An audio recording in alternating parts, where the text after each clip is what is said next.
Ang gabi sa ating lahat, ipapakita ko po sa inyo ang kurutan. Alam naman natin sa mga may alam, sa mga hindi pa nakakaalam sa kurutan, no? Kurutan. Yan. Ito ay sakabal. Ito ay maganda sa kabal. Ito ang dahon na malaki, no? Dahon na mahiwaga dahil kahit anong gawin mo kurut-kurutin mo, hindi na sisira. So, ang kurutan, pwede mo ito ihalo sa garapa. Pwede mo rin itong ihalo sa alak. No? Pwede ka rin magtangan ng ganito. Kasi ito ay sa malakas sa kabal, mga people, sa baril. Taguliwas din to. Taguliwas sa bala sa baril.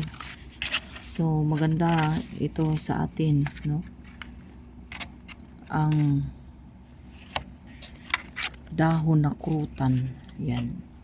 Ulitin ko po, sa kabal, pwede ihalo sa garapa natin. Kung mayroon kang mga garapa na orasyon ay pang kabal, sa baril, taguliwas, pwede po ito ihalo. Kung may alak ka naman, pwede rin ito ihalo sa alak.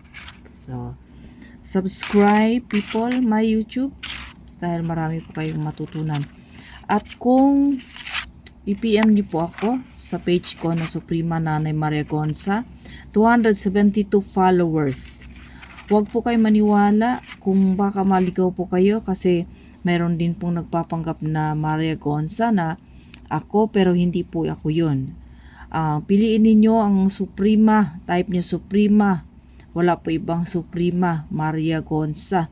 Suprema Nanay Maria Gonza, 272 followers at maraming vlogs at million views. Okay? So, thank you very much. God bless atin lahat.